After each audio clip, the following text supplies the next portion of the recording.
Shalom, selamat sore semua jemaat dan saudara semua yang mengikuti ibadah Midweek Worship pada sore hari ini. Mari kita sama-sama menyembah Tuhan terlebih dahulu.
Syukur Tuhan untuk sore hari ini. Kami percaya Tuhan, Kau akan beracara, Kau akan berfirman buat kami semua. Di dalam nama Yesus, kami siap untuk mendengarkan firman-Mu. Haleluya. Amin. Saudaraku, kita akan mendengarkan firman Tuhan yang akan dibawakan oleh Pastor Victor Waang. Saya persilakan. Selamat sore buat Jemaat House of Blessing GBS Calvary. Bersyukur kita bertemu di online service Midweek Week Worship hari ini di Sukabumi. Thank you buat Pastor Nathan buat kesempatannya. Saya mau menyapa dulu, apa kabar semua di Sukabumi? Apa kabar pengharapan?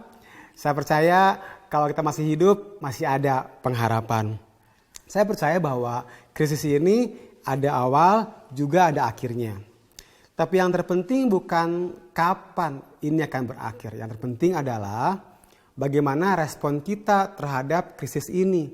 Karena respon kita akan menentukan siapa kita dan akan menentukan apa yang Tuhan akan percayakan di dalam hidup kita. Kurang lebih hampir 12 minggu atau mungkin kurang lebih 3 bulan kita ada di krisis ini. Dan apa yang Bapak taruhkan di hati saya adalah untuk kembali kepada sumber. Untuk kembali kepada akar. Karena Tuhan adalah sumber dari segala sesuatu dan Tuhan adalah sumber dari pengharapan kita. Itu sebabnya kita perlu kembali ke sumber dan kita kembali ke akar. Dan hari ini saya akan sharing tentang you matter. Bahwa setiap saudara penting, berharga dan bernilai. Dan untuk kita tahu bahwa kita penting, berharga dan bernilai, kita perlu kembali kepada sumber. Dan sumber kita adalah Bapa di sorga. Kegagalan kita melihat diri kita dengan kacamatanya Tuhan menyebabkan hidup kita akan sembarangan, gampangan, bahkan murahan. Menyebabkan kita menyerahkan tubuh kita dipakai sebagai senjata dosa, bukan sebagai senjata kebenaran. Roma 6 ayat yang ke-13. Dan janganlah kamu menyerahkan anggota-anggota tubuhmu kepada dosa untuk dipakai sebagai senjata kelaliman. Tetapi serahkanlah dirimu kepada Allah sebagai orang-orang yang dahulu mati tetapi yang sekarang hidup. Dan serahkanlah anggota-anggota tubuhmu kepada Allah untuk menjadi senjata-senjata kebenaran. Mengapa kita tidak merasa penting, berharga, dan bernilai? Yang pertama, karena kita cenderung membandingkan diri kita dengan orang lain. Dengan kemajuan teknologi dan media sosial seperti hari-hari ini, tanpa sadar kita mulai membandingkan apa yang orang punya dengan apa yang kita enggak punya. Kita fokus apa yang orang punya, bukan dengan fokus apa yang kita punya. Sampai-sampai kita lupa apa yang kita punya yang orang enggak punya. Nah, perbandingan selalu membatasi Tuhan bekerja. Karena Tuhan selalu bekerja dengan apa yang ada di tangan kita. Dan perbandingan membuat kita lupa dengan apa yang ada di tangan kita. Musa membelah Laut Merah dengan apa yang ada di tangannya. Apa yang di tangannya? Tongkat. Daud mengalahkan Goliat dengan apa yang ada di tangannya. Apa yang dia punya? Pengumban.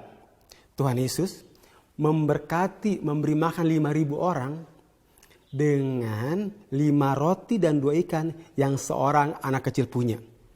Tuhan selalu bekerja dengan apa yang kita punya. Stop membandingkan dirimu dengan orang lain. Stop untuk melihat apa yang orang punya yang engkau enggak punya. Pada sekitar tahun 1999 atau tahun 2000, saya dipercayakan oleh Bapak rohani saya sebagai youth pastor hari itu. Hari itu namanya ketua youth SMP, SMA dan mahasiswa. Dan hari itu kita sewa satu tempat gedung tentara di Jalan Halmahera hari itu. Di saat itu saya coba berpikir gimana ya untuk bisa mengembangkan pertumbuhan anak muda hari itu.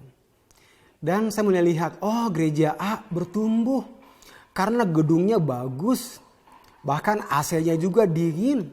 Sementara saya lihat hari itu, gedung saya ada AC-nya. Tapi nggak pernah nyala. Saya mulai bandingkan, oh gereja yang sana bertumbuh. Karena zaman dulu di koran Pikiran Rakyat halaman 2 suka ada pengumuman ibadah raya hari itu. Gereja A, gereja B, pembicaranya siapa. Hari itu boro-boro saya mau pasang pengumuman di koran Pikiran Rakyat halaman 2. Karena untuk bayar gedung pun kami bergumul. Saya lihat gak heran gereja sana bertumbuh. Mereka udah pakai InFocus. Kalau pujian penyembahannya pakai infocus, layarnya gede lagi. Hari itu kita masih pakai OHP, ditulis lagi pakai tulisan tangan. Saya pikir gimana bisa berkembang hari itu. Saya mulai membandingkan apa yang orang punya yang saya nggak punya. Dan saya bertobat. Saya mulai menyadari, melihat apa yang saya punya, apa yang ada di tangan saya. So hari itu saya mulai berdoa di sekolah-sekolah dan di kampus-kampus. Ini adalah foto saya selesai doa pagi waktu itu di Jatinangor. Saya doa pagi jam 5 pagi dan habis doa pagi kita berfoto bersama di Jatinangor hari itu. Dan saya mulai bergaul dengan mereka. Saya main ke rumah anak roni saya. Ini waktu kami main ke Semarang, ke salah satu rumah anak roni saya. Saya mulai bergaul dengan mereka, bahkan mulai berespon dan bersaksi untuk apa yang Tuhan kerjakan dalam hidup saya. Dan puji Tuhan hari itu ada yang lahir baru, bahkan dibaptis. Dah, waktu membaptis kami nggak punya uang buat membaptis di kolam renang. Jadi kami membaptisnya di sungai. Saya bisa lihat ini foto waktu saya membaptis di sungai hari itu. Dan saya masih ingat dulu kalau baptisan saya harus bawa golok. Karena harus beresin dulu rumputnya, karena kadang masih ada ularnya di sana hari itu. Tanpa saya sadari, apa yang saya kerjakan 20 tahun yang lalu, hari ini, setiap kali saya conference, setiap kali saya ke banyak gereja, justru apa yang saya alami 20 tahun yang lalu, menginspirasi, memberkati ada banyak orang. Air mata saya hari itu menjadi sumber mata air bagi banyak orang hari ini. Saya nggak tahu apa yang sedang kau pergumulkan hari ini. Tapi saya mau berkata, air matamu hari ini akan menjadi sumber mata air bagi banyak orang di depan sana. Itu hal yang pertama, membandingkan diri kita dengan orang lain. Nah, Filipi 2 ayat yang kelima berkata, hendaklah kamu dalam hidupmu bersama menaruh pikiran dan perasaan yang terdapat juga di dalam Kristus Yesus. Manusia, setiap kita lahir bukan sebagai produk massal. Kita bukan lahir sebagai limited edition. Kita itu di custom made, dibuat khusus oleh Tuhan. Mari kita ubah cara pandang kita. Seperti Tuhan memandang kita. Bagaimana Tuhan memandang kita? Efesus 2 ayat ke-10. Karena kita ini buatan Allah. Dalam terjemahan New Living Translation dikatakan, for we are God's masterpiece. Kita itu saudara adalah God's masterpiece. Saya God's masterpiece. Pastor Nathan God's masterpiece. Setiap orang yang sedang beribadah hari ini adalah God's masterpiece. Mari ubah cara pandang kita sesuai dengan cara pandang Tuhan terhadap kita. Kita adalah mahakarya dari Sang Pencipta, Tuhan Yesus Kristus. Perbandingan akan selalu membuat kita konflik di dalam diri kita. Karena perbandingan itu pencuri sukacita. Mengucap syukur dengan apa yang ada di tanganmu hari ini. Perbandingan terjadi karena kita tidak mengenal dan menemukan siapa kita yang sesungguhnya di hadapan Tuhan. Di hadapan Tuhan, engkau adalah God's masterpiece. Mengapa kita tidak merasa penting, berharga, dan bernilai? Karena hal yang kedua adalah kita menaruhkan syarat di dalam hidup kita. Mengapa orang merasa tidak penting, berharga, dan bernilai? Karena dia menaruhkan syarat dalam hidupnya. Dia merasa saya penting, berharga, dan bernilai kalau saya punya harta yang banyak. Kalau prestasi saya bagus, kalau penampilan saya bagus, kalau gelar dan jabatan saya bagus. Tanpa kita sadar, kita mulai merasa bahwa siapa kita adalah penampilan kita dan apa kata orang. Saya mau katakan bahwa kita penting, berharga, dan bernilai bukan karena apa yang kita punya atau bukan karena apa yang kita kerjakan. Tapi karena apa yang Bapa di sorga kerjakan dan apa yang Bapa di sorga berikan untuk saya dan saudara. Ini yang Bapa kerjakan dan berikan di dalam hidup kita. Semua ciptaan Tuhan ciptakan dengan perkataan. Waktu Tuhan menciptakan kita, Dia merelakan tangannya dikotori oleh debu. Bahkan dia memberikan nafas hidup. Bahkan waktu kita jatuh di dalam dosa, Bapa memberikan anaknya. Dan anak memberikan hidupnya mati di kayu salib. 1 Yohanes 4 ayat ke-10. Inilah kasih. Bukan kita yang sudah mengasihi Allah, tetapi Allah yang mengasihi kita dan mengutus anaknya. Supaya melalui dia kita mendapat pengampunan atas dosa-dosa kita.